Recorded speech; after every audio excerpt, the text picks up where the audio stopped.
Alright! So magandang araw, magandang hapon, magandang gabi. Depende ho yan sa time zone ng ating lugar at sang sulok man tayo ng ating mundo. Sana nasa mabuti tayo na kalagayan at walang sakit-sakit ang lahat. Sa makababayan nating OFW at makababayan natin na nandyan sa Pilipinas, babagpalang araw sa ating lahat. Okay, so makabayan ko, well, tuloy-tuloy lang tayo sa ating balita dito ng mga tamang balita at sagutin ang maling information na ipapakalat ng mga fake news peddlers, ng mga anti-Marcos, lalong-lalo na doon galing po sa mga pentanil ng mga vlogger makabayan. Yes, dapat silang sasagutin. Bakit? Kasi pag-aayahan natin sila na lagi pong naninira araw-araw kay PBBM at sa Marcos Administration sa katagalan makabayan, ang kailang mga paninira ang magtotoo yan sa mata ng ibang tao. So dapat silang sasagutin kasi ang bagong Pilipinas, bawal po ang mga sinungaling. At siyempre, kasama niyo pa rin si Sir Ivan, ang pinakabulol na vlogger sa balat ng YouTube, pero bibigay sa inyo ng mga totoo at mga preskong balita na kinukuha natin sa tagapagbahay na social media. So magandang buhay sa ating lahat mga kabayan and a happy Tuesday sa ating lahat. Okay, so before tayo mag-start mga kabayan, well syempre, as usual, i-check more natin kung sino yung nakapasok sa ating top 5 commenters doon sa ating last vlog. At dito sa listahan, anong una po? Si Robel Ferrer Official, meron 82 na mga comments. Nandiyan po ang name na user, meron 16 na mga comments. Shane Sibal, meron 49 na mga comments. Inge Mentiza, meron 34 na mga comments. And Simple Guy, meron 32 lahat ng mga comments. Again, kasama po sa ating top 5 commenters. At syempre, pasalamatan po natin ang ating pong mga viewers na lagi pong nalalike at saka lagi pong nagsishare ng ating mga videos. Thank you so much. At syempre makakabayan ko, i-acknowledge po natin ang ating pong mga channel members. Nandyan sila si Barbara Butler, Susan Torres, Eva Ponsalan, Edmond Castillejo, Lia Ann, Gold Digger, Samuel Membrado, Cosmo Defender, Fiscalante, Rosita Ruel, and Bia Bibar. Pasalamatan din po natin ang nabigay sa atin ng super thanks or pangkalamansi ni Sir Ivan. Thank you so much kay Florida Greenfield. Nabigay sa atin ng $2. Thank you so much. At syempre, i-greet po natin si Ma'am Nida Cortejo. Sabi niya, shoutout daw sa kanyang pamilya dyan sa Bayog, Los Baños, Laguna. And also, happy birthday sa kanyang mother na si Duray Cortejo. Today, makabayan, May 7. Si Ma'am Duray Cortejo, she is already 92 years old. So happy birthday po kay Ma'am Duray Cortejo. And also, i-greet po natin ating pong mga early birds na lagi pong naunguna sa pag-comment dyan sa ating comment sections. Nandyan sila si Ma'am Maricruz Hernandez, Maria Cristina F. Manimbao, hi to Renren. Nandiyan po si Maydan from Australia, Joey Tebes, KG2 Cervantes, Rosemary Vidal, Noel Narcida, Rick Bumagat from Bubog, Santo Tomas, Isabela, hi to Florifigo Mapak, Idoy Chokdi, and hi to Axel Roses or simply Tukis Vlog. Okay, so kumusta ang lahat mga kabayan? How are you today? Did you miss me? How are you mga haters? Did you miss me? Well, siya nga pala, of course, I'm hoping na sana maganda ating gising umaga. At saka meron tayong energetic po na aura, katulad rin po kay Sir Ivan. So, pasensya po, no? Kasi nga kahapon, wala po si Sir Ivan. Well, anyways, alam na ho yan ng ating mga solid viewers, mga matagal na po dito sa ating channel, na kapag Monday, sometimes nandyan po si Sir Ivan and sometimes wala po. Kasi kapag Sunday dito po sa ating, dito po sa Saudi makabayan, parang Monday kasi dyan sa Pilipinas, napaka-busy po. Parang Monday. So, mahirapan ho tayo na i-divide po ating oras. So, kaya nga hindi po nakapag-vlog si Ivan. Sometimes Monday makabayan. Okay? So, at least aware po ang lahat. So anyways, makakabahan ko, isa po sa pag-uusapan ngayong araw kasi nga medyo gumana ang tinga ko. Dito po kay Senator Mig Subere. I think nabasa niyo na po ang kanyang statement makakabayan kasi nga if I'm not mistaken, last Saturday yata siya in interview. Kasi nga ito po ay tungkol po sa secret agreement na pag-uusapan sana dyan po sa Senado mga kababayan. Di ba? Nanawagan po ang taong bayan. Nanawagan po lahat po ng mga political colors kasi nga yung issue po ng yung issue po ng secret agreement po ni Digong at saka nung presidente po ng China. Ito kasi ay issue po ng territorial issue mga kababayan at saka ito po issue ng foreign relations. So hindi dito kulay-kulay. Kaya lang mga kababayan ko, sinabi niya kasi sa kanyang interview, sabi niya ayaw niya kasi na paimbestigahan at saka dalhin dyan sa Senado mga kababayan ang issue na yan. Kasi sabi niya, I don't want this to be a political circus or witch hunt. Kasi kung kaaway mo ang China, sasabihin sa grupo mo, pro-Marcos kayo. Kapag kampihan mo ang China, pro-Duterte ito. Parang naging politika na daw. Alam niyo po, ito kasing itong si Zubiri, hindi yata nag-iisip mga kababayan. Diyan po sa kanyang sinabi, sa word pa lang po na sinabi niya na I don't want this to be a political circus or witch hunt. May question tayo po kay Zubiri. Ang issue ba dyan dyan po sa Senado, na kung saan napag-usapan po yung PDEA leaks mga kababayan, hindi ba yan political issue? Hindi ba yan nabigyan po ng kulay mga kababayan? Hindi ba siya nag-isip dito? Kasi alam niyo po, ang nanawagan dyan tungkol dito sa secret agreement po ni Digong at saka ng China mga kababayan, ito kasi napakaseryoso po na issue. Lahat po ng mga kulay, gusto lang malaman po ang totoo dito. Hindi po ikapoy pro-Marcos or anti-Marcos, mga DDS o yung mga pinklawan, lahat po gustong malaman. Correct ba, Amrong? Unlike doon sa mga DBS, yung mga balahura talaga mga kababayan, yung mga rabid po ng mga protector po ni Digong, ayaw nilang pag-usapan yan. Bakit? Siyempre malaman doon ang totoo mga kababayan. Diba? So sila po ito yung oppose, yung mga DBS na grupo, yung mga Duterte po ng mga rabid talaga. Pero siyempre dito po sa mga DDS po ng mga matitino, gusto rin po nilang malaman po ang totoo mga kababayan. Dito sa ginawa kasi ni Zubiri, para sa akin lang ha, mukha sa ditong naging protector po ng China mga kababayan. Correct ba, Amrong? Kasi alam po natin, at saka hindi po yan sekreto, na siya po talaga yung malapit po kay Duterte. Friendship sila mga kababayan. So dito po lang po, nagiging protector na siya ng China. Kaya nga ayaw niya dalhin po dyan sa Senado, di ba?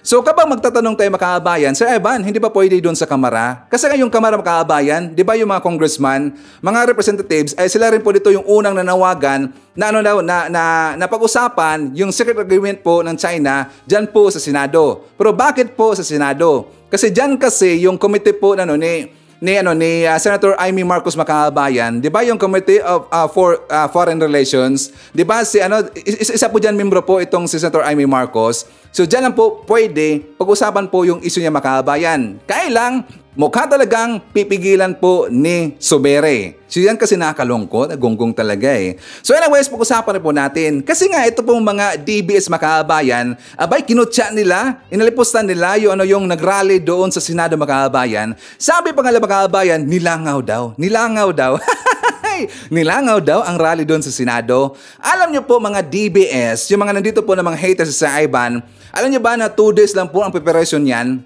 Yes, 2 days lang po. Kung maalala ho ninyo, doon lang po yan in-announce po ni Mang Ping doon po sa kanyang collaboration interview, live interview po doon kay Takiro Makabayan. Naalala ba natin yan?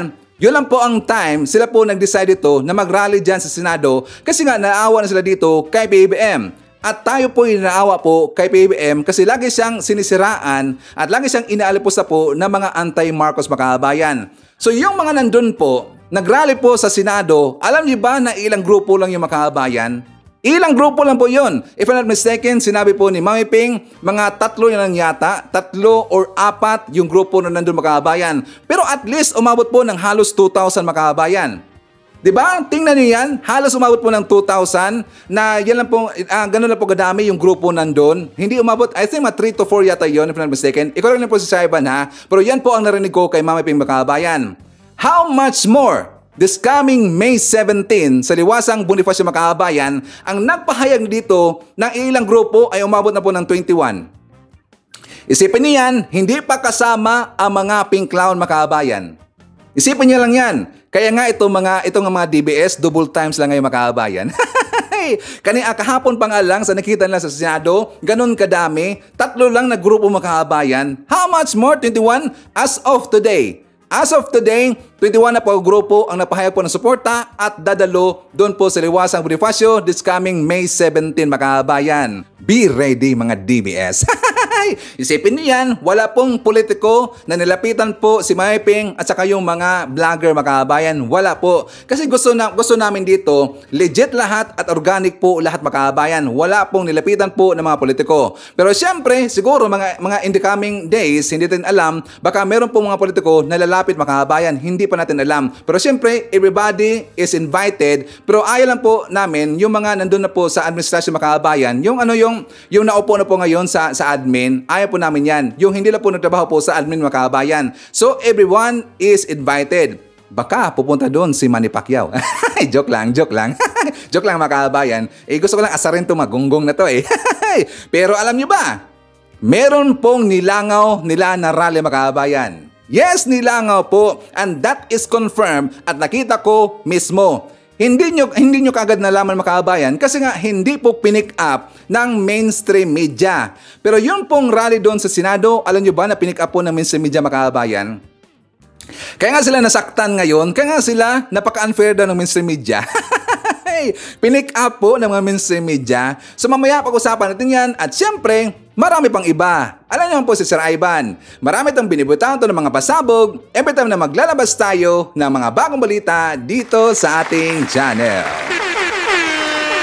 Okay, so before tayo mag-start mga kabayan, well, syempre, kukumustahan ko muna kayo at saka shoutout natin ating mga pinalangga po na mga legends, ang ating mga senior citizen. Hello po, kumusta? I'm hoping po na sana nasa maayos tayo na kalagayan. Nandiyan po ating mga kababayan po mga pinalangga na mga Marcos Loyalists. At syempre, nandiyan rin po mga kababayan natin mga DDS na mga matitino. Nandiyan rin po mga kababayan natin mga Pinklawan or mga Dilawan. At syempre, i-welcome rin po natin. At saka, pasalamatan natin po yung mga bagong subscribers, mga bagong pasok sa channel. Welcome to the family and thank you po for appreciating our channel. Okay, so again sa ating mga haters, I miss you and I love you all. Na-message ba si Sir Ivan?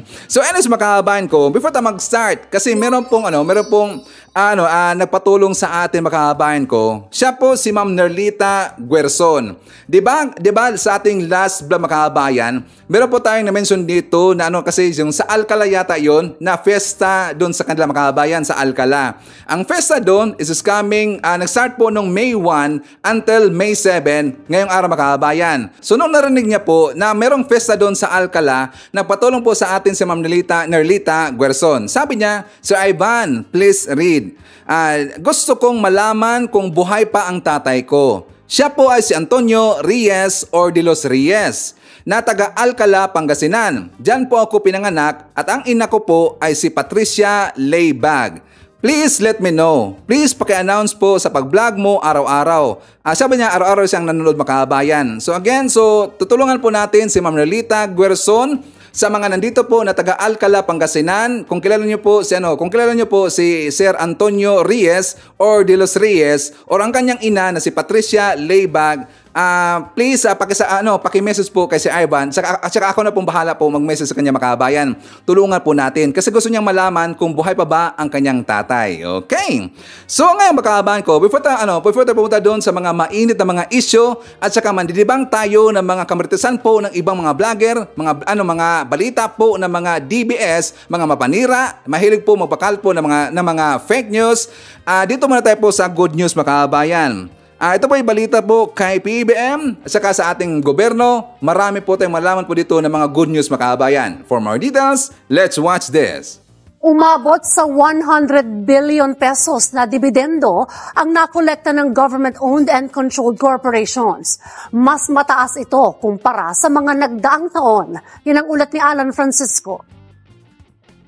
Pinangunahan ni Pangulong Ferdinand R. Marcos Jr. ang 2024 GOCC Day o itong Government-Owned or Controlled Corporations sa Philippine International Convention Center sa Pasay City kanina. Dito ay binigyang diin ni Pangulong Marcos ng mga dibidendo o kinita ng mga GOCC na inirimit sa national government ay gagamitin sa pagpapaunlad ng buhay ng mga Pilipino. Since those dividends also come from the people, let me assure you that they will be carefully spent like the precious taxes that come from the sweat of their brow.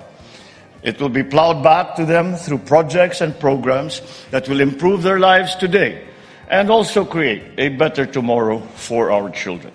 Sa ilalim ng Republic Act No. 7656, may mandato ang mga GOCC na ideklara at i-remit ang nasa 50% ng kanilang taunang net earnings sa national government. Your remittances will not only allow our economy to recover, but it would help cut our borrowings and lessen the pressure to inflict higher taxes on the people. Noong nakaraang taon, umabot sa 100 billion pesos ang nakolektang dibidendo ng mga GOCC. Mas mataas ito ng higit 40% kumpara sa higit 68 billion peso collections noong 2022. At tiwala si Pangulong Marcos na mahihigitan ngayong taon ang mga narimit na dibidendo. And if the amount remitted as of May 3, which is 88.56 billion pesos, is any indication, then we are on track to meet that goal. Kabilang sa 10 nangunang GOCC ay ang Land Bank of the Philippines, Philippine Deposit Insurance Corporation, Bangko Sentral ng Pilipinas, Philippine Ports Authority, at Philippine Amusement and Gaming Corporation. Kasama rin ang Manila International Airport Authority, Subic Bay Metropolitan Authority, Philippine Charity Sweepstakes Office, Philippine National Oil Company, at ang National Transmission Corporation. To put it in the proper perspective, the dividends are not being remitted to the government to be stored, but to help the people. For after all, they are the GOCC's true stakeholders. Our call for higher earnings is a call for efficiency. And this goes especially to the agencies that deal directly with the people. Pinasalamatan din ng Pangulo ang Department of Finance at ang mga GOCC. The passion, the drive, and energy that you have demonstrated in your respective institutions have contributed significantly to the growth and prosperity of our people and of our economy. I look forward to seeing a concerted, all-inclusive, whole-of-government approach in our development efforts. One that is true to our vision of the bagong Pilipinas that we aspire for our people. Taong 2011, nang simula ng Department of Finance ang GOCC Day bilang pagkilala ng pamahalaan sa efforts at ambag ng GOCC. Inaburan ni Pangulong Ferdinand R. Marcos Jr. na ibalik na sa Hunyo ang pagbubukas ng klase sa bansa. Bukod kasi sa epekto ng El Nino, batid ng Pangulo na panahon talaga ng tag-init ang Abril at Mayo, kaya dapat itong itaon sa bakasyon ng mga estudyante. Yan ang ulat ni Alan Francisco.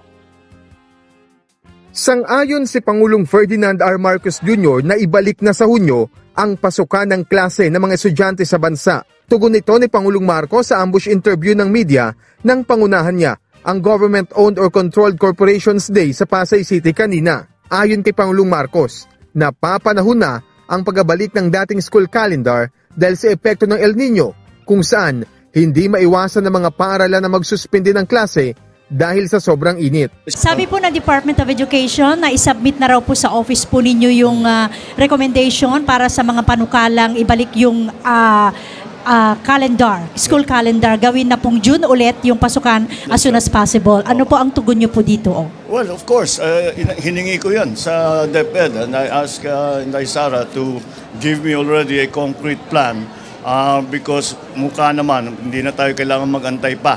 At mukha naman kailangan na. At I don't see any objections really from anyone. Especially with the El Nino being what it is. Every day, you turn on the news, F2F classes are cancelled, F2F classes have been postponed, etc. So talagang kailangan na. So yes, that's part of the plan that we are trying to do to bring it back already to the old schedule. Yeah, I think it will be better for the kids. Will this be implemented by next year na, sir? Hopefully by next year, yes, by next year, matatapos na. Sa kasalukuyan kasi ay may pasok ang mga mag-aaral kahit na Abril at Mayo na kadalasang mainit ang panahon, habang sa dating school calendar ay bakasyon ito ng mga mag-aaral. Ayon kay Pangulong Marcos, nakausap niya na at Education Secretary Sara Duterte hinggil dito. Ang Department of Education una nang sinabi na iminungkahin na nila kay President Marcos na sa school year 2024 to 2025 ay mainam na magsimula na sa Hunyo ang pasukan. Tingnan nyo, makakabahan ko, napansin nyo ba yung interview po ni PBM? Di ba sabi niya, hihingi daw siya ng concrete plan o solusyon kung paano ito maibalik po yung old school calendar po ng ating mga estudyante. Diba? At least nirespeto pa rin niya makahabayan. Kasi nga ito pong si Bibi Sara, alam po ni BBM na incompetent po. Yan po ay ayon po na report na ilabas po ng EDCOM. Nabasa ho natin yan. Kahit alam ho yan ni PBBM, pero at least ito po dito na nakita na talagang napakabait po ni PBBM. Nirespeto pa rin niya na kahit alam niya na ayaw niya si Bibi Sara sa kanya makahabayan. Pero useless naman po PBBM. Bakit? Kahit nasa kanya po, kay Bibi Sara mo hingiin ang concrete plan or solution po na report para po dyan sa old school calendar, doon pa rin niya hingin niya ni Bibi Sara doon po sa kanyang undersecretary at sa kanyang assistant secretary makahabayan. Kasi ang gumagalaw dyan sa DepEd ang kanyang mga ASIC at saka USIC lang po. Hindi po gumagalaw dyan at ang trabaho ito pong si Bibi Sara. Bakit? Siyempre busy po sa pangampanya makahabayan. Busy po. Yung mga pinapupunta diyan sa mga may namatay, diyan po sa mga ibang lugar makahabayan kung saan lagi siya napapuputo-ops. Yan kasi ay serve as early campaigning makahabayan. Kaya nga ayaw niyang bitawan po yung DepEd kasi nakakuha na siya ito ng chance na makapunta siya doon sa iba't ibang lugar at magkaroon siya ng early campaigning makahabayan. Yan po ang malaking rason kaya ayaw niyang bitawan po ang pagiging DepEd secretary. Pero siyempre, tayo po nanawagan, ang taong bayan po ay nanawagan na pinagbibitaw na dito sa pwesto ito pong si Bibi Sara bilang isang DepEd Secretary makahabayan. Okay, so pag-uusapan rin po natin ito pong pagpabor po ni PBBM na paminahan itong rice tarification law dyan sa Pilipinas kasi nga ito po ay nagpabigat po talaga at nabibigay problema po sa presyo po ng bigas makahabayan. Kung hindi ako nakakamali, di ba ang principal author niyan ng rice tarification law ay si Senator Cynthia Villar makahabayan. At saka in-implement ho yan yung batas na yan last March 5, 2019.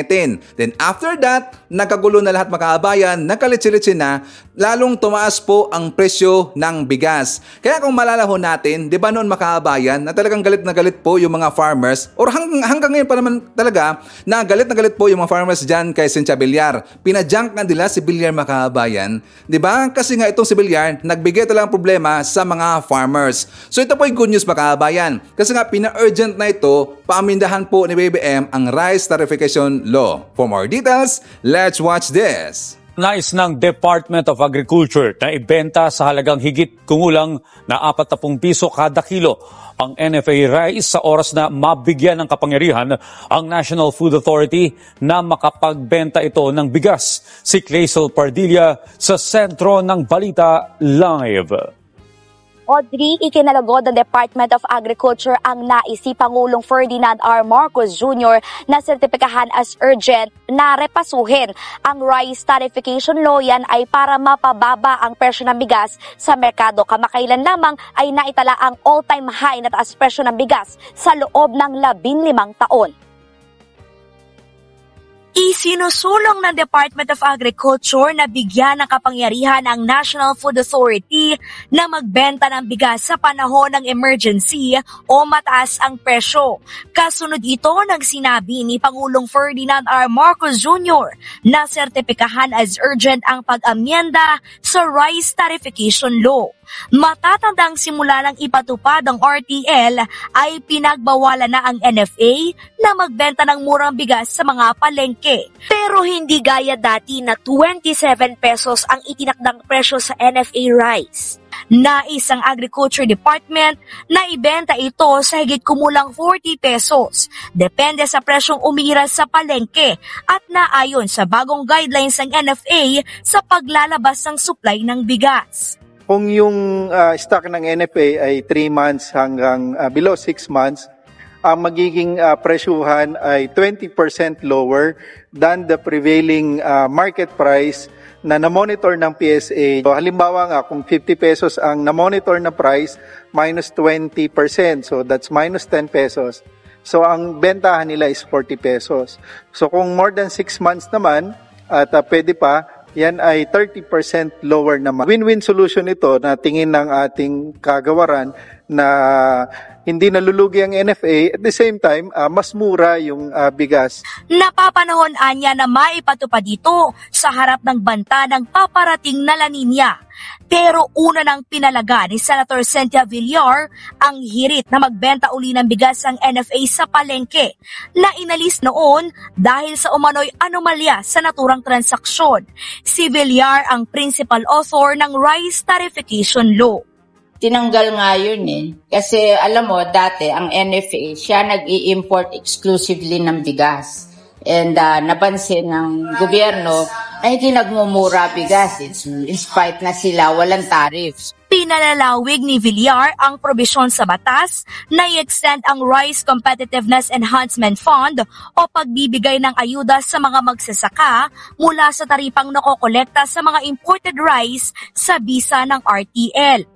Suportado naman ng Federation of Free Farmers of the Philippines ang hakbang ni Pangulong Marcos Jr. na baguhin ang ilang probisyon ng RTL, pero dapat anyang tutukan ang pagbibigay ng ngipin sa NFA para maiwasan ang pananamantala sa supply at presyo ng bigas.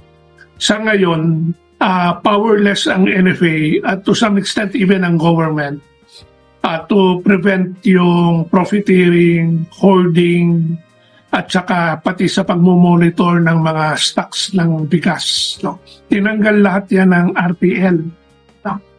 So, I think there is a need for somebody to, hindi naman siya makikialam, pero they will do some monitoring and regulation ng market. Sa dami ng kailangan baguhin para sa bantay bigas, ibasura na lang ang RTL na nagdulot umano ng all-time high na taas presyo ng bigas. Ako po'y nagpapasalamat sa Pangulong Marcos na sa wakas ay pinakinggan yung hinaing ng ating mga consumers at ng ating mga farmers na dapat ay repasuhin yung Rice Tarification Law because yung RTL actually was a legislation that was crafted without consultations with the stakeholders of the rice industry. Noong tinanggal nila yung powers ng gobyerno to supervise and regulate the rice industry, na-control ng tinatawag nating rice cartel o yung mafia sa bigas, yung supply at saka presyuhan ng bigas sa merkado. Kaya nga noong 2018, ang presyo ng bigas lang ay 38 pesos per kilo. Ang sabi ng mga proponents ng RTL, ipababa by 7 pesos. Anong nangyari? Ngayon, 60 pesos yung kilo ng bigas. At ang nasisisi, yung administration na ito. When the truth is that this problem started when the economic managers of the previous administration rammed down our throats this idea of liberalizing the rice industry instead of protecting our local rice industry and protecting the consumers. So, pinagyayabang ngayon ng mga proponents ng RTL na maabot daw sa mahigit 20 billion ang tariff na nakokolekta from rice importation. Ang hindi nila kinikwenta, magkano naman ang naidagdag na bayad ng ating mga rice consumers dahil sa pagtaas ng presyo ng bigas. Sa computation ko, 68 billion. So what is 20 billion compared to 68 billion na additional expense ng ating mga rice consumers? So the President right now is correct in calling for the amendment of this flawed legislation. Lumalabas po na isa sa mga gusto nyong i-amyenda sa Rice Tarification Law ay yung maibalik sa National Food Authority ang pangyarihan na magbenta ulit ng bigas sa merkado. Gaano po ito kahalaga? Ka-importante yan na ADG Jonathan sapagkat alam mo noong panahon na meron pang NFA rice sa merkado, yung mga mahihirap na consumers, pwedeng tumakbo doon sa pila ng 27 pesos. Ngayon, wala silang pwedeng takbuhan. Saan sila pupunta? Sapagkat wala ng participation ng NFA sa rice industry. In fact, they've been reduced to a buffer stocking agency. At pati yung pagbenta ng bigas nila, nagka-problema sila sapagkat ayon sa RTL, bawal na ibenta ng NFA sa merkado yung kanilang excess or aging stocks. And that was precisely the reason why nagka-problema yung NFA na nagka-issue na nagbenta sila sa mga traders. Walang magagawa ang NFA ito. They have to sell to the traders because that's the law. Okay, so napansin ko po yung sinabi po ni Senator Cynthia Villar, mga kababayan. Kasi nung panahon po yan kay Digong, di ba? Panahon yan kay Digong, napansin niya daw na meron dang anomalya. Meron dang anomalya, mga kababayan. At saka yung presyo daw ng bigas, hindi daw bumaba, kundi unti-unti pang tumaas yung presyo ng bigas, mga kababayan. Senator Cynthia Villar, iibahin mo yung Duterte admin sa Marcos admin. Marcos admin ho tayo ngayon. Magkaiba po yung Duterte at saka yung Marcos. Magkaiba po yung leadership style po ng Duterte at saka ng Marcos. Iba ka doon sa panahon po ng mga Duterte, marami pong mga corrupt doon. At saka yung mga corrupt talaga na mga sobrang greedy na mga corrupt, mga kababayan. Kaya nga hindi bumaba yung presyo ng bigas sa panahon na yon. Bigyan mo ng chance ang panahon po ng Marcos admin. Orten ko na ba dito? Iba po si PBBM. At kapag tagumpay po ang kanilang plano dito sa pag-amyenda or sana talagang junk kayo, mga kababayan. Problema naman talaga sa mga farmers at saka ng mga consumers ang rice tarification law, mga kababayan. Buti nga sabi nga ni PBBM, paamyendahan lang, hindi junk, para hindi masyadong mapahiya dito ito pong si Senator Villar, mga kababayan. At kapag magtagumpay po si PBBM na bababa po yung presyo ng bigas, nako po, pahiya talaga. Iyak niya, mga kababayan. At dyan na makikita, iba talaga si PBBM. Okay? So nga, mga kababayan ko, well, dito na po tayo sa mga mainit na mga issue at saka mandidibang tayo ng mga fake news ng ibang mga vlogger, mga kababayan. But before that, siyempre, isatamar natin. Nandyan po si Mila Valdez, Leonardo Manansala, Nancy Palian, Emmy Mapalad, Ribaya Edith from Hong Kong, Romeo De Jesus, nandyan po si Margarita Voces, Jovi Velio, Ed Bon, Rose Guevara, hi to Leonardo Panes, Marshall Hilaga, Angelita Holsinger, Erwin Sinoren Aspernito, nandyan po si Ida Sinsuat, and Romana Manuel. Okay, so magkakabahan ko, before ko ipapakita sa inyo kung anong rally ang nilangaw po ng Maisog Rally, mga kababayan. But for that, kasi nga, siyempre, nilalait nila yung rally doon sa Senado, mga kababayan, na sabi po na magunggong nito, like for example, yung pong si KPL, yung pambansang Black Eye, mga kababayan, inunahan niya na nilangaw daw. Pero dyan sila nagkakamali. Bakit? Nung time po na kinunan po yung video yung mga kababayan, hindi pa po lahat ang dumating dyan. Yes, nakita ko kasi doon po sa video po ni Mami Ping, mga kababayan, na unti-unti pa pong nagsitatingan yung ibang grupo po ng mga lolista. At take note, yan lang po ay mga lolista, mga kababayan, na malapit lang po dyan sa area po ng Manila o sa Senado. Pero at least, nakita natin na halos umabot mo na po ng 2,000, mga kababayan. Halos umabot po ng 2,000 at yan po ay confirm po na number galing po kay Mami Ping, mga kababayan. Pero ang kanilang rally, kasi nga sinabayan nila yung rally po sa Senado, mga kababayan, para po ma-divert po yung atensyon ng taong bayan, nag-rally sila doon po sa Europe. Yes, you heard it right, nag-rally po sila doon sa Europe. Pero ang dumating doon, mga kababayan, hindi man lang umabot ng 50. Hindi man lang umabot ng 50, mga kababayan. Kasi sabihin nyo ngayon, ipinapahiya mo na ng rally dyan sa Senado na umabot yun ng 2,000 or halos umabot po ng 2,000. Pero ang rally dyan sa Europe, mga kababayan, mga anti-Marcos, hindi umabot po ng 50. Saan dyan nakakahiya? Sinabayan nila ang rally doon sa Senado, mga kababayan. Tapos sabi pa nga nila na yung rally daw doon sa Europe na gaganapin, mag-jump pack daw. Mag-jump pack? Hindi nga umabot ng 50, mga kababayan. At saka ayon po sa aking informante, nabasa ko dyan sa baba po ng comment na yan, mga kababayan, ng post na yan, yung mga nagpuntahan dyan, mga membro pala yan ni Kibuloy. Mga membro ni Kibuloy, hindi pala ganun kadami ang membro ni Kibuloy, mga kababayan. At saka nakita po natin ang nag-cover sa kanila only is Eminay. Bakit? Siyempre, membro na po ni Kibuloy, mga kababayan. Nakakatawa naman.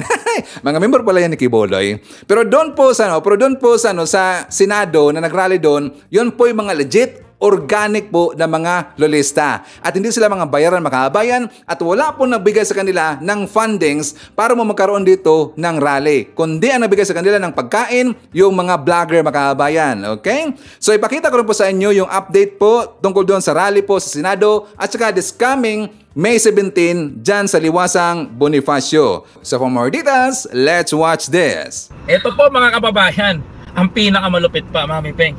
Ito pa pinakamalupit. Alam niyo po ba, sorpresahin natin? Alam niyo po ba ang Maynila ay magpapadala po ng ambulansya? Saka water sprinkle. Water sprinkle. Ano pa isa? At higit sa lahat, medic. Ganun po, sumuporta ang lungsod ng Maynila, mga kababayan ko. No? Kasi sa napagtanto-tanto natin kanina, yung kausap natin doon, head ng alam mo, sabi niya nga, Mami Peng, nagulat din siya, no? Talagang nabigla rin siya sa nangyari at hindi niya akalain na ganito, may mangyayaring ganito sa lungsod ng Maynila. Anyway, habang kumakain kami, eto lang, no? Yan lang muna gusto namin ipaalam sa inyo na magkakaroon tayo at kinaklarify na po namin ang lahat ng dadaanan ng ating talagang mabuti at peaceful na rally, no? Kaya nilakad po namin ngayon yon. Kasama ko si Mami Peng, kasama si Models of Manila, katuwang ang lahat ng ibang mga tropa natin na may connection pa na talaga nga naman nagkakaisa tayo ngayon. Nga pala, mga kababayan ko, bakit kayo may mga umiiyak agad? No. Alam nyo kanina, hinayaan lang namin kayo na magkukukuda, mag-iiyak, ngumawa kayo ng ngumawa. Yung mga basher namin, no? Busy pa tayo kanina eh. Yung isa, pinuntahan ko to, pinakita niya pa yung haba nung panahon ni Duterte. Meron sa kabila, meron dito, anong plagay daw para kay Duterte, meron daw sa kabila, meron daw sa kanan. Yung isa naman, ando na sa gilid, nagmumukhang pulubin na nasa, hindi mo alam kung nasa airport eh. No? Tapos pinagtatawanan ako na pinupunan ko daw yung rally ng maisog. Sabi, ano ba itong mga to? Ba't nag-iiyakan kayo? Yan pa lang ang pinapakita natin. Diba? Simple pa lang yung pinapakita namin. Habang kayo stress na stress, kami nagchichilax lang dito. Kung ikukumpara ko, yung rally ng maisog sa ginawa nating rally, ano ang assessment mo? Ako may assessment talaga ako. Actually, sa mga nanonood, no, yung rally natin, walang mga big time na na umatin Tayo-tayo lang to, no? Mga Pilipino lang, vloggers, loyalists. Wala tayong in-invite na Vic Rodriguez, Lenchong. Wala. Harry Roque, wala. Tayo lang. At ang pinakamatindi po nito, Monday, tama ko rin. Diba, Monday? Ngayong Monday, dahil Monday ngayon, no? Nagpunta ang tao, kung mapapansin nyo po, halos wala kayong makitang kabataan. Tama? Tama. Wala kayong makitang kabataan. Wala kayong makitang mga matatanda doon na wala kayong makitang mga kabataan na pag-alagala doon na parang tambay lang. Pamparami. Ang makikita mo doon sa rally, mga kababayan ko kanina, is mga matatanda. Buisit! Kami lang pala yung mga bata. No. Kaya karamihan mga kababayan ko ay senior citizen. 'Di ba? Tsaka mga nasa hustong edad. Diba? Unlike dun sa mga dumadalo sa maisog. Yung iba nagtitrip lang. 'Di ba? Napapansin nyo? Tsaka walang social distancing excuse me. Of course. Sabi pa nung iso, pinuntahan ko to kung gaano kahaba to. Alam niyo sa totoo lang, hindi ba mainig kayo habang nagre-relax lang kami. Alam nyo, hindi basihan ang dami ng pumunta. So totoo lang, hindi basihan. Alam nyo kung bakit nagtagumpay kami? Dahil po sa pambabash nyo yan. Correct. Dahil po sa pambabastos ninyo sa amin, kaya po kami nagtagumpay. At alam nyo kung bakit kami nagtagumpay, mga basher? Maraming salamat po. Alam nyo kung bakit? Umabot po sa mga media yung aming panawagan. Diba? Tsaka eto real talk lang. Sa mga DDS, huwag nyo ikumpara yung ginawa namin. Kasi yung ginawa namin, eto nangyari dyan. Nagising ako isang umaga, naisip ko gusto kong mag-rally. Pumunta ako ng Pasig, kumuha ako ng permit. Ngayon, eto na ngayon kami. So, ibig sabihin, ako lang yung nag-isip, eto na ngayon ang nangyayari. Natuluyan na namin sa Senado. Ngayon, yung dito sa Liwasang Bonifacio, tuloy na. Ngayon, tinapos namin yung mga nilakad namin. Para sa isang linggo, wala kaming ganong iintindihin na, kundi mga pagkain na lang, mga kung ano-ano na lang. Correct. So sino ang nagtulong-tulong dito? Puro loyalista, hindi lang ako, mga vloggers, mga loyalists, even yung mga viewers namin na loyalists na nagbigay ng tulong para maging makatotohanan itong mga ginagawa namin ngayon. Walang pinanser na malalaki. Hindi to kagaya ng maisog na pag nag-rally ka, may banner kompleto. Kung mapapansin ninyo, ultimo yung aming banner, sinulat lang. Diba? Isang question pa yung banner, sabi ba naman, ang pangit daw. Kung di ba naman tanga-tanga ngayon, wala naman kami mga mayaman na, wala naman kami mga, yung kamukha ng mga abogado. Alam mo kasi, sinasabi nila, biguyang rally ng mga loyalista sa Senado. Alam nyo, ako na magsasabi sa inyo, sobrang maraming salamat doon sa mga basher. Totoo. Kung titignan mo, ano ba yung pinaka-the best? Yung maghayag ka ng katotohanan laban doon sa mga politiko na Tsaka yun yung organic kasi wala naman tayong stage na ready. Of course, wala. Wala ka tayong binayaran na mga kung ano-ano. Lahat ng nagpunta ron kasi mahal nila si PBBM. Nawala pa nga yung microphone nung nagpahiram na ano. Ito pa problema namin. Yung amin pong speaker na ginamit, nawala po yung mic. Pero feeling ko nandun lang yun. Baka nailagay, kasi maliit lang yung mic. Nailagay sa mga bag. Nailagay sa bag yun. So, hanapin pa namin. So, wala. Kumbaga, walang malaking preparasyon. At saka ito pa, biglaan po ito. Ang talagang aming plano is May 17. Pero, nagkaroon lang, naisip lang namin. Parang gusto nating parang ito, Mami Peg, mag-rally tayo kasi sobra na itong mga putaragis na to dito sa Senado lang. Nakakapikon na parang pinakawawa tayo, yun lang. Tapos, ibig sabihin, ito yung totoong rally ng masang Pilipino. Unlike dun sa iba na, atin tayo na maisog rally, atin tayo na maisog rally. Magkano bayad dun? Alam mo to, bilib ako dito. Ikwento ko sa'yo Alam mo ba yung mga taga Bulacan? Mga prinsipyo. Bakit? Ayaw. Alam mo kung bakit? Kahit bayaran nila yung mga Tabulakenyo, kita mo ginawa sa kanila, binoykot. Oo. Totoo yan. In last minute, mga kababayan ko, binoykot sila. Ano nangyari? Diba? Nagbuka silang diba? Putang diba? Pinagbuka silang. Ang sarap talaga mag-asar sa mga DBS mga kaabay, no? Sa mga asaran Okay, tungkol dun sa sinabi po ni Koy TV mga kabayan na pinick up daw ito ng mainstream media. Actually, chinek ko kanina, talagang konfirmado mga kabayan. Yan po ay pinick up po ng mga mainstream media. Like for example, ito pong mainstream media na Police Files Tonight. Ito rin pong Daily Tribune. Sabi rito yung Philippine Star at saka yung Inquirer.net mga kabayan. So, saka marami pang iba. At least ito po yung pinick up. Pero doon po sa ibang kampo mga kabayan, yung mga anti-Marcos, hindi pinick up po ng mga mainstream media. Bakit? Wala namang kasing kwenta ang kanilang pinagsisigaw mga kabayan, puro lang kasi katarantaduhan. Kaya hindi na sila doon pinick up po ng mga mainstream media mga kabayan. Kaya nga nag-iyakan ngayon yung mga DBS, sabi lang unfair daw. Unfair ba?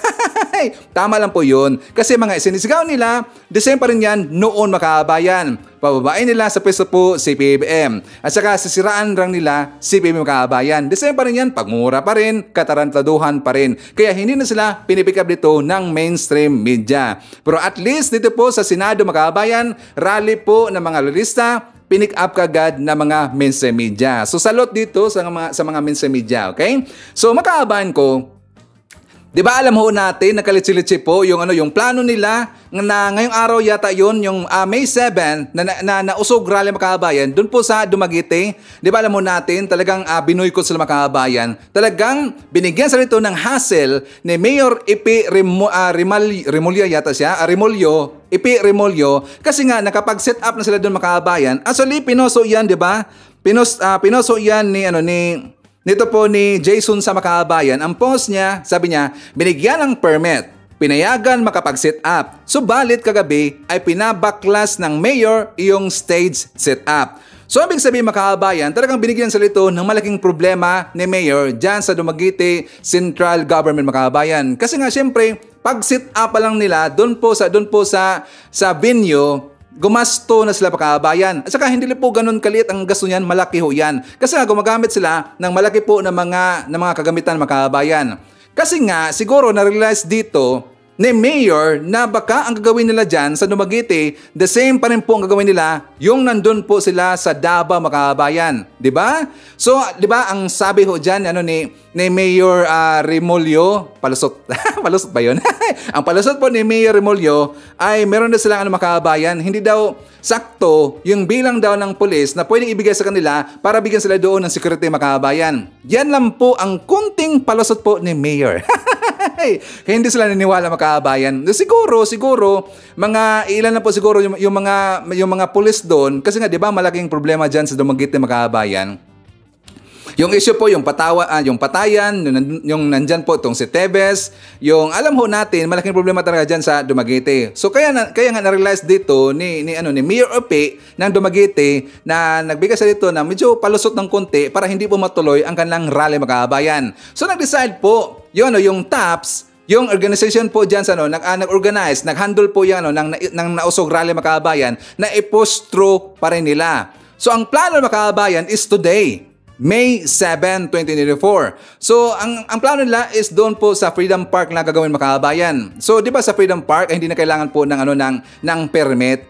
Kahit basta as long as ready lang po, as long as wala pong schedule po ng day na yan, ang Freedom Park, pwede po sila mag-rally dyan mga kabayan. Pero alam nyo ba, may nangyari na naman po. Kasi pumunta sila doon, ito pong si Joy Cruz mga kabayan. Nakita ko po sa kanyang live kahapon kasi sinugod nila yung Capitol doon po sa Dumaguete, malapit na po sa Freedom Park mga kabayan. Ang nakatawa kasi dito, kasi daw hindi sila doon hindi sila masyado doon inatupag mga kabayan kasi nga nagsabi kaagad yung isa sa mga crew doon or baka yung police siguro nagsabi na hindi daw pwede ang Freedom Park. Pwede daw May 6, yung time po na nagpunta sa doon mga kabayan, pwede daw. Pero start from May 7 onwards, hindi na daw pwede mga kabayan kasi daw ayon po ng taga Dumaguete, i-rehab daw ang Freedom Park. Yun ang sabi po ni Joy Cruz at saka ni Pibos mga kabayan. At saka napansin ko mga kabayan, kasama na lagi itong si Pibos. Bakit si Ivan? Kasi nga si Pibos mga kabayan, nagtatrabaho yan doon po sa Thailand. Yes, sa Thailand ho yan nagtatrabaho. Pero kung napapansin natin, every time po na merong rally po, ang mga nausog rally or plano nila na talagang kahit hindi po natuloy mga kabayan, nandyan po lagi si Pibos. Bakit kaya? Tsaka sabi nila na na sariling pera lang ginagamit mga kabayan. Pag ganun-ganun si Pibos, walang sponsor sa kanya mga kabayan. That is impossible. Ayan, lagi lang sinasabi po sa kanilang live na wala daw nabigay sa kanila ng funds. Pero kung titingnan nyo po, si Pibos, pag ganun-ganun po sa Thailand, Pilipinas, kapag mayroong rally mga kabayan. At saka isipin nyo po, nung time po na nausog ang kanilang rally doon sa Dumaguete at saka nandun po sa Bulacan mga kabayan, nandun na po itong si Pibos. At hanggang ngayon, almost 1 week na nandyan sila sa Dumaguete mga kabayan kasi nga naghanap sila ng lugar para po i-push through ang kanilang rally. Do you think wala pong nag-fund sa kanila? Or baka isa na sila dito sa nag-organize mga kabayan? Diba? That is impossible. Pati nga yang si Joy Cruz. Napansin nyo ba kung bakit tinatawag ko yan lagi ni Takero na walang ligo mga kabayan? Alam ba natin yan? Yan si Joy Cruz mga kabayan, yan babae. Pero at least malaman nyo po kung bakit laging sinasabi po ni Takero na walang ligo yan si Joy Cruz. Kasi mismo po siya ang nagsabi mga kabayan, hindi siya palagi pong naliligo. Siguro siguro pamahiin niya, mga belief niya, or baka siguro takot siya sa tubig. Baka may rabies. Yes, hindi po siya laging naliligo mga kabayan. Kaya laging tinatawag ko yan ni Takero, Joy Cruz walang ligo. So dito po sa ginawa po ni Joy Cruz, before sana sila pumunta doon sa Capitol mga kabayan, kasi sabi nila sinugo daw dapat naligo muna itong si Joy Cruz. Kaya hindi sila doon inatupag mga kabayan.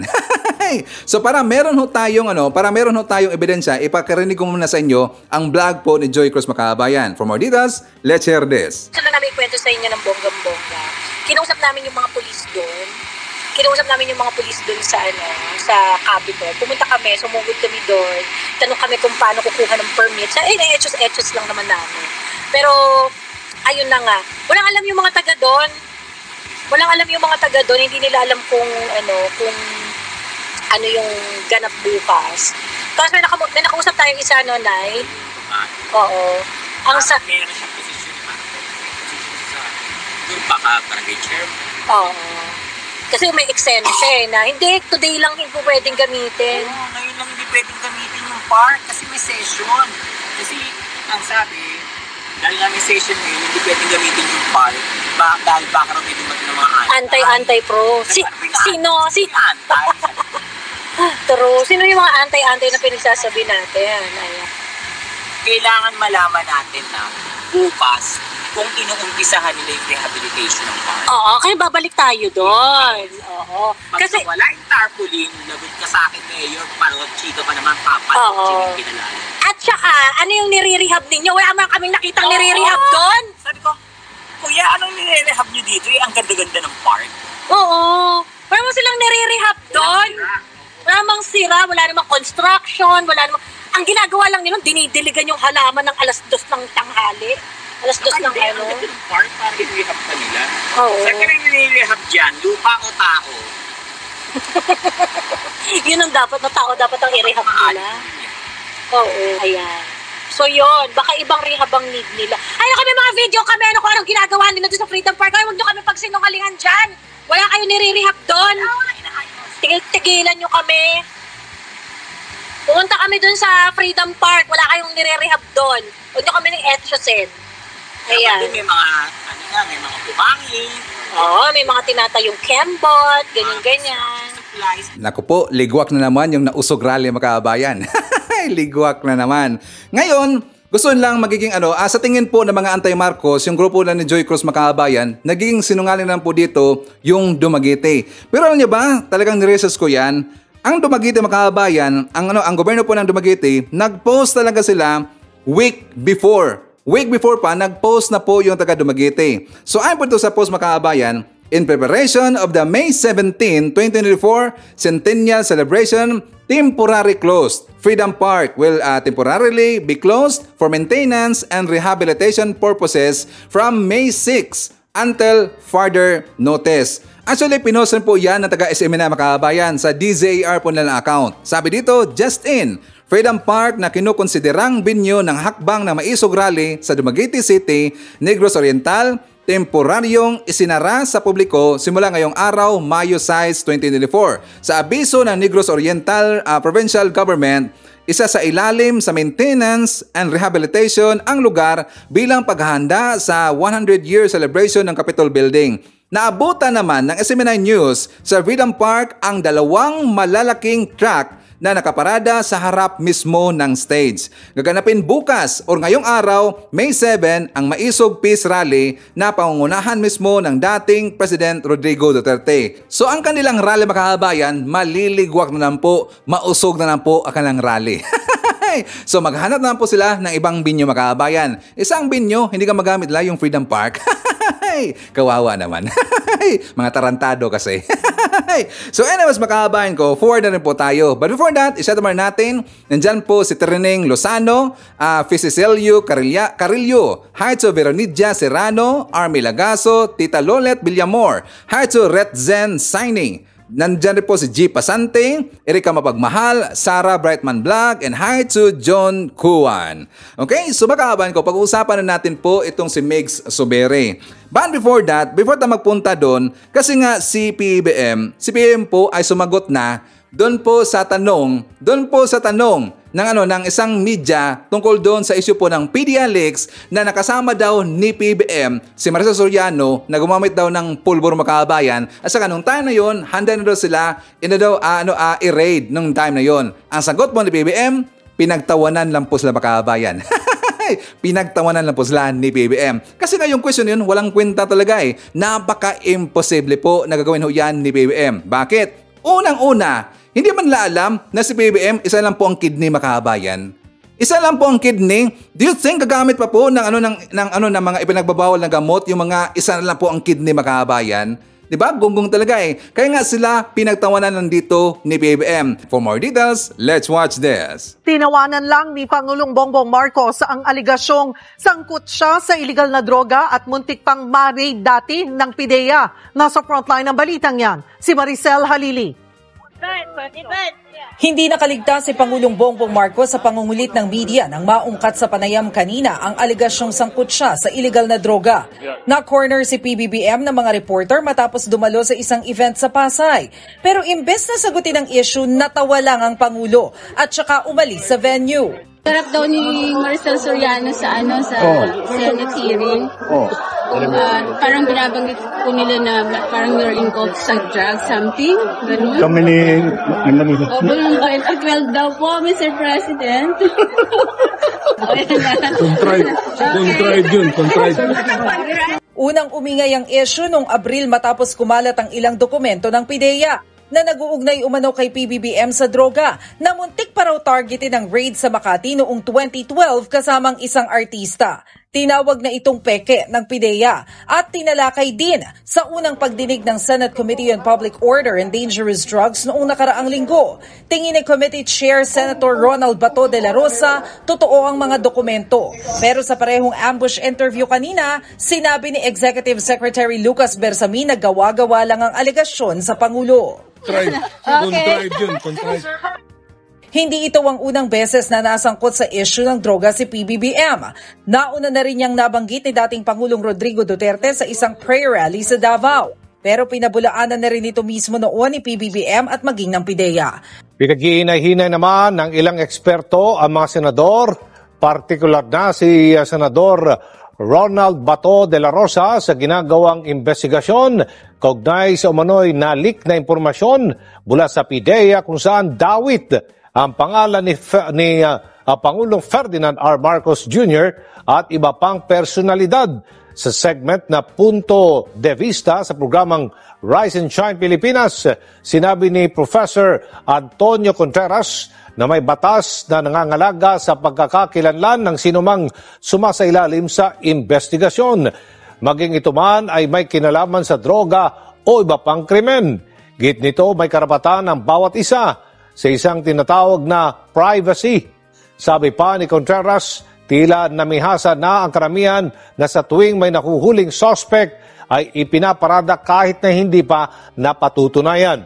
Nilinaw ni Contreras na hindi niya tinatanggal o tinatanggalan ng kapangyarihan ng Senado na magkaroon ng investigation in aid of legislation, pero idian niya ito pwedeng gawing in aid of a violation. Sinasabi ko po kanina, no one is above the law and the president is not above the law, but the president could never also be less than it. Okay? So ang dapat dito ay ano ba talaga ang pamantayan natin? Pwede bang ilabas ang mga pangalan ng mga iniimbestigahan pa lang? Ayon po sa pagsusuri ng inyong profesor, malinaw po na ito ay pinagbabawal sa batas. Okay, doon po sa mga nagsasabing, yung mga anti-Marcos na lagi lang sinasabi na dapat daw magpa-drug test si PBBM, nakalimutan nyo ba ang sinabi noon ni Roque Makahabayan? Ito po ang sinabi ni Roque. Ang presidente po ay halal ng bayan. Kung gusto pong magpa-drug test si presidente, gagawin niya, pero hindi po para utusan siya ng kahit sino. O see, hindi po pwede utusan kahit sino. Nasa sa president na ho yan kung siya po magpa-drug test, pero hindi po pwedeng utusan siya kahit sino. Roque na pong sinabi Makahabayan, di ba? Tsaka dito ipapasok na ho natin, ito pong si Meg Sobere, kasi nga napag-usapan kasi doon, di ba nagkaroon po ng Senate hearing yung PDLX Makahabayan. Pero ang ito kasing si Senator Migs Makahabayan, sabi niya, I don't want this to be a political circus or witch hunt. Kaya nga ayaw niyang paimbestigahan doon sa Senado Makahabayan yung issue po ng secret agreement ni Digong at saka ng taga-China. Kasi ayaw daw magkaroon dito ng political circus or witch hunt. Hindi ba witch hunt ang nangyari sa PDLX Makahabayan?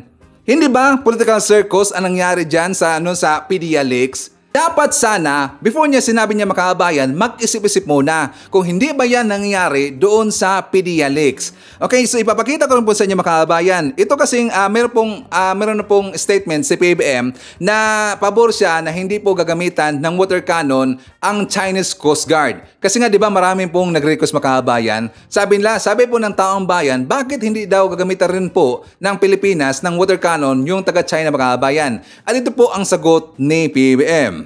Hindi tutularan ng Pilipinas ang ginagawa ng China Coast Guard na pambobomba ng tubig sa mga barko ng Pilipinas ayon mismo kay Pangulong Ferdinand R. Marcos Jr. Nagbabalik si Alan Francisco. Sa kabila ng mga naitalang pamobomba ng tubig o water cannon ng Chinese vessel sa mga barko ng Pilipinas sa West Philippine Sea. Hindi sang-ayon si Pangulong Ferdinand R. Marcos Jr. na gumaya ang bansa sa aksyong ito ng China. We have no intention of attacking anyone with water cannons or any other such offensive, I would have to call them weapons dahil nagkaka-damage na.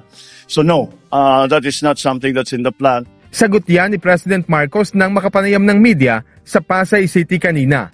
Nag-ugat yan sa panukala ng ilan na kung ang Chinese vessel umano ay gumagamit ng water cannon, bakit hindi umano ito gawin ng Pilipinas sa kanila? Pero para kay Pangulong Marcos, sa halip na water cannon, diplomasya ang pinaninindigan niyang pananatilihin ng Pilipinas bilang aksyon sa West Philippine Sea issue. All we do is pagka nangyayari, water cannon yung mga barko natin, ay nagpapadala tayo ng demarche, nagpapadala tayo ng sulat sa China and the other stakeholders. So that would be the opposite of what we are trying to achieve. Ang ginagawaan niya ng bansa ayon kay President Marcos ay pinoprotektahan ng soberanya ng Pilipinas sa West Philippine Sea. What we are doing is defending our sovereign rights and our sovereignty in the West Philippine Sea. Pagbibigay diin ng punong ehekutibo, hindi kasama sa misyon ng gobyerno na simulan o pataasin ang tensyon hinggil sa issue. We will not follow the Chinese Coast Guard and the Chinese vessels down that road because it's simply it is not the mission of our Navy, our Coast Guard to start or to increase tensions. Their mission is precisely the opposite, is to lower tensions. Kung maalala, gumamit ang Chinese Coast Guard ng isang jet stream pressure na water cannon laban sa Philippine vessels nang magsagawa ito ng humanitarian mission sa Baho de Masinloc. The last thing we would like was to raise the tensions in the West Philippine Sea. That's the last thing, and that will certainly do that. Sinuportahan naman ng ilang senador ang desisyon ni Pangulong Marcos Jr. na huwag tapatan na paggamit ng water cannon ang pagdepensa sa teritoryo ng bansa laban sa China. Yan ang ulat ni Daniel Manalastas. Kinatigan ng ilang senador ang pahayag ni Pangulong Ferdinand R. Marcos Jr. hinggil sa hindi paggamit ng water cannon laban sa China sa kabila ng paulit-ulit na ginagawa ng mga Chino sa mga barko ng Pilipinas tulad na lang nito.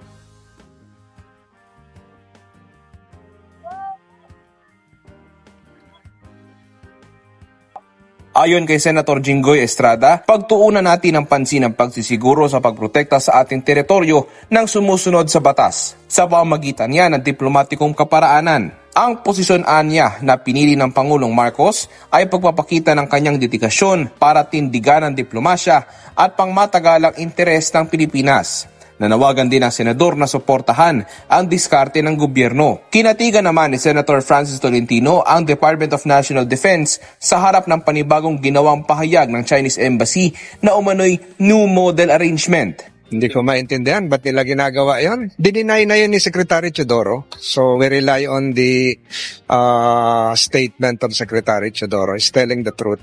Tinawag ding responsable ni Tolentino ang desisyon ng Pangulong Marcos hinggil sa water cannon.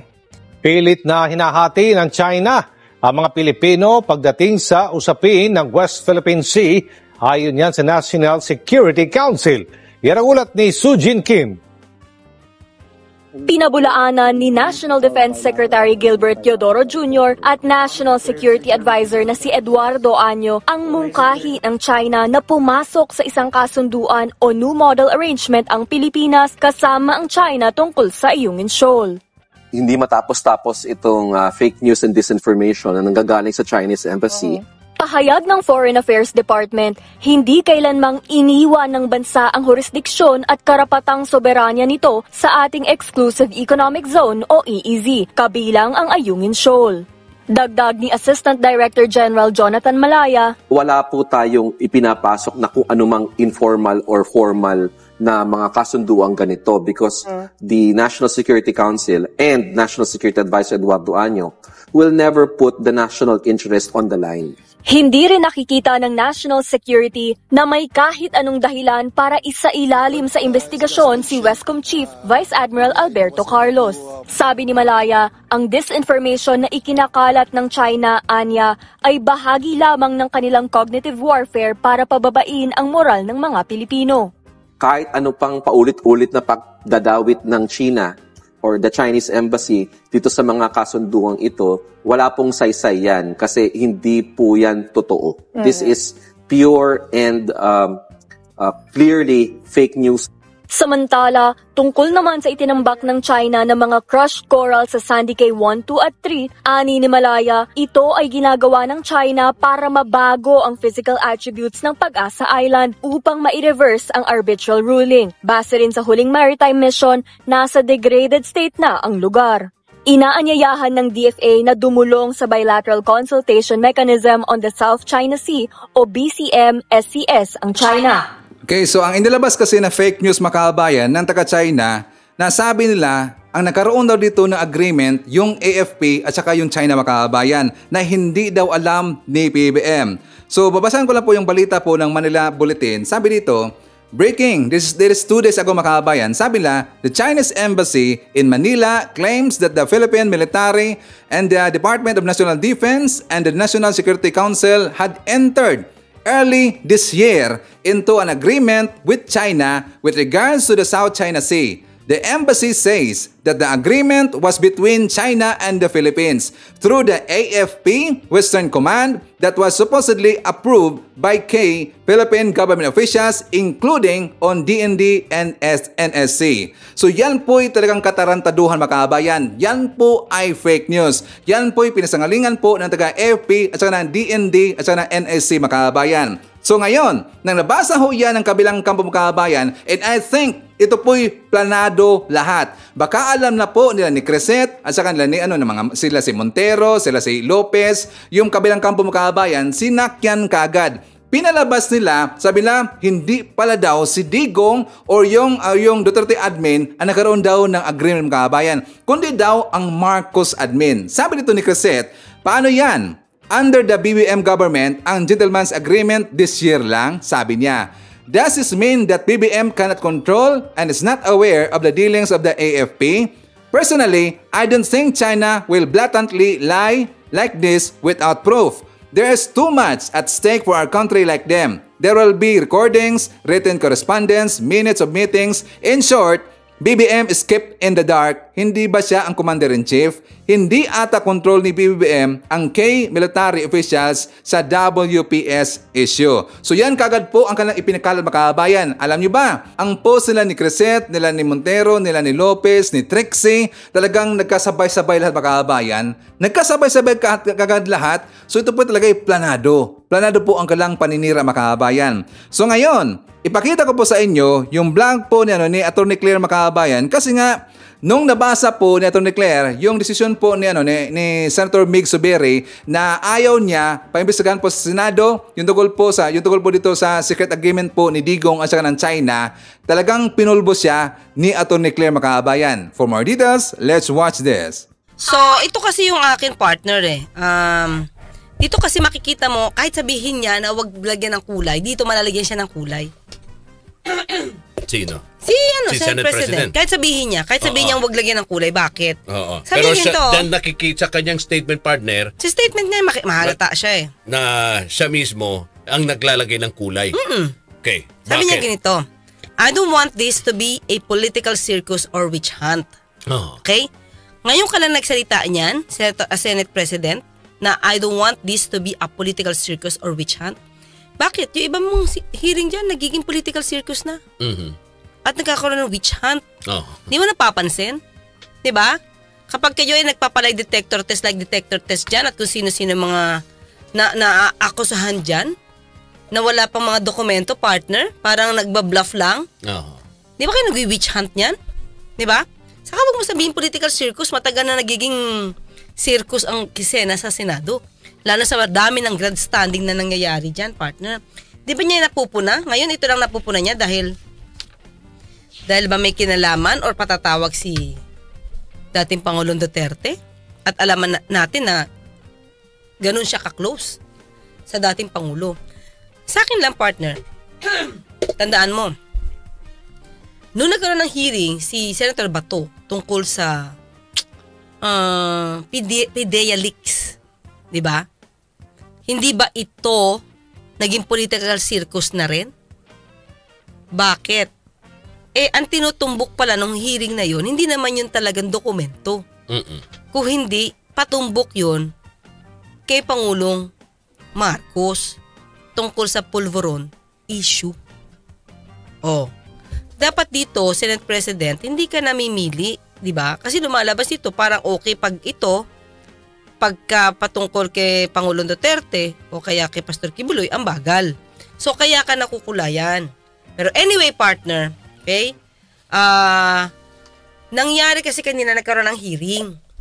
Plenary session.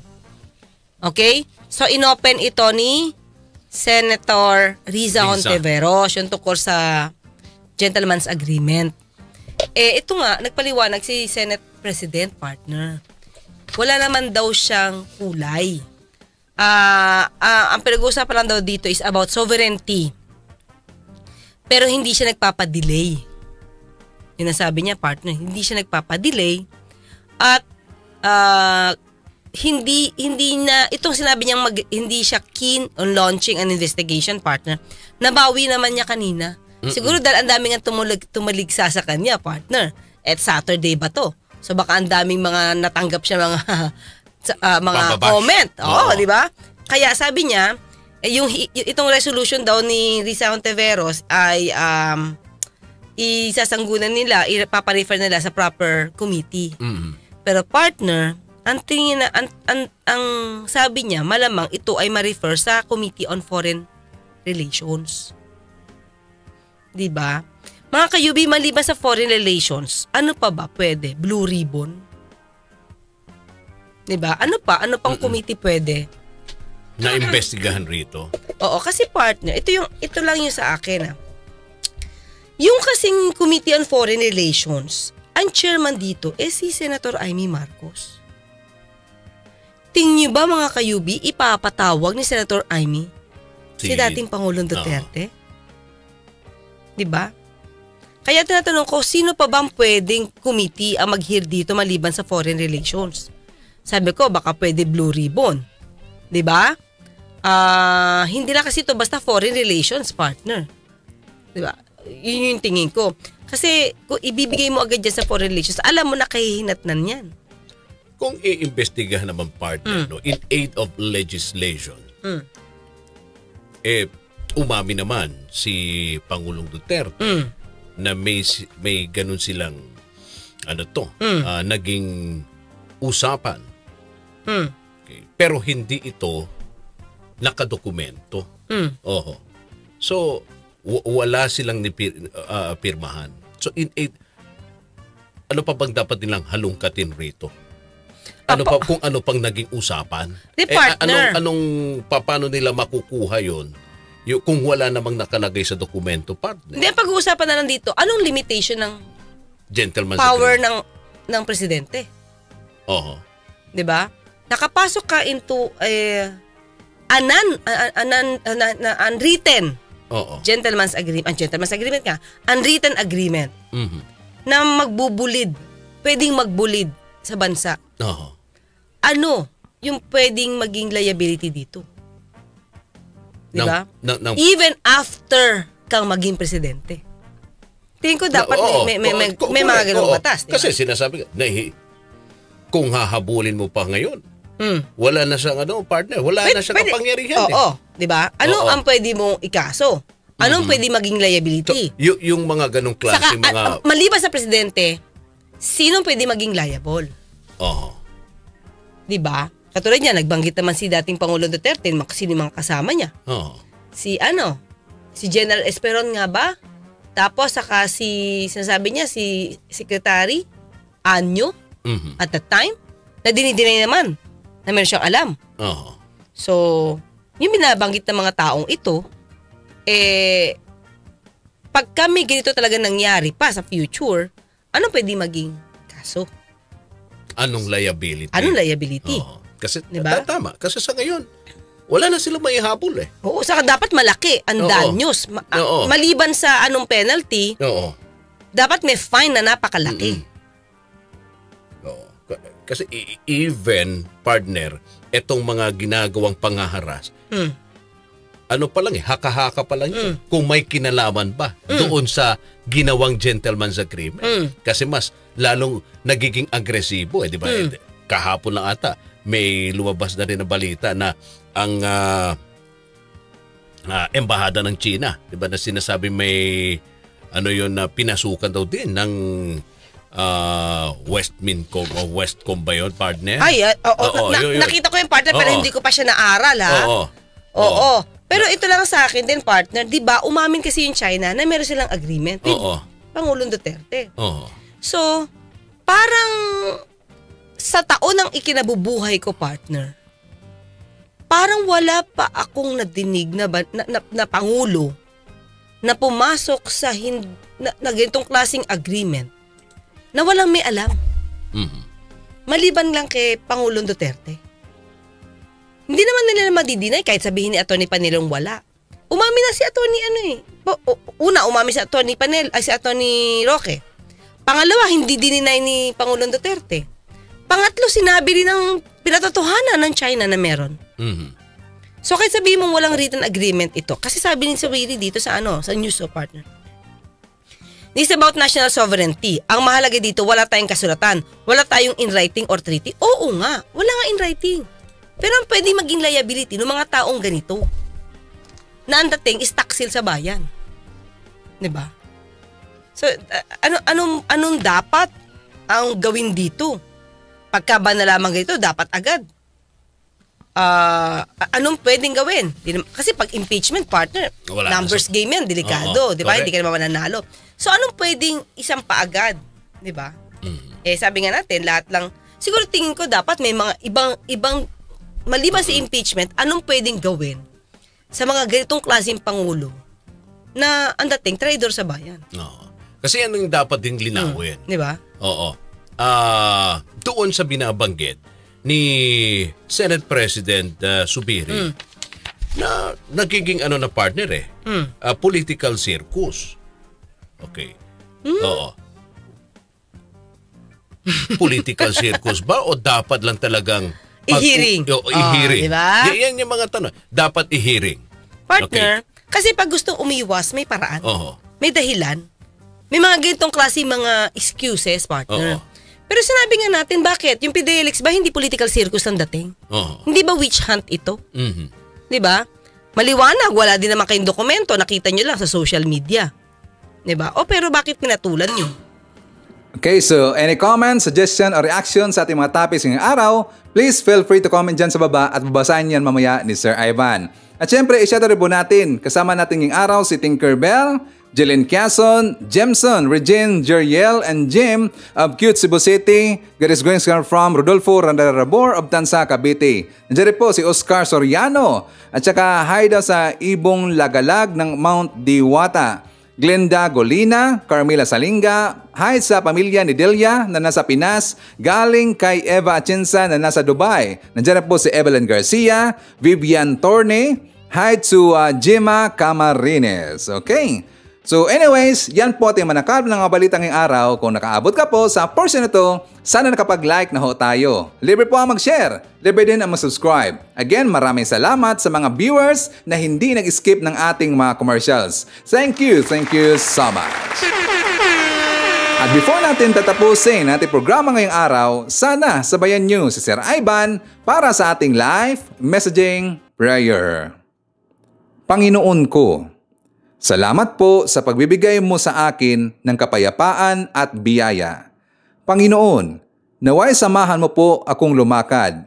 Gabayan ako sa lahat ng katotohanan at bigyan mo po ako ng lakas sa aking kahinaan, pag-asa sa aking pagkabigo at kagalakan sa aking pasakit. Ano man ang mangyari sa buhay, mangyaring hayaan akong maunawaan ang iyong mga intensyon sa likod nito. Hindi sisihin o mamaliing intindihin ka. at maniwala na dapat mayroong iyong perpektong plano sa likod nito. Ngayong araw, nais kong hanapin ang iyong mukha sa aking buhay at magsalita at kumilos ayon sa iyong kalooban upang luwalhatiin ang iyong pangalan. Idinadalangin ko ito sa pangalan ng Panginoong Hesukristo. Amen. So maraming salamat mga kababayan, and I hope to see you again on my next video.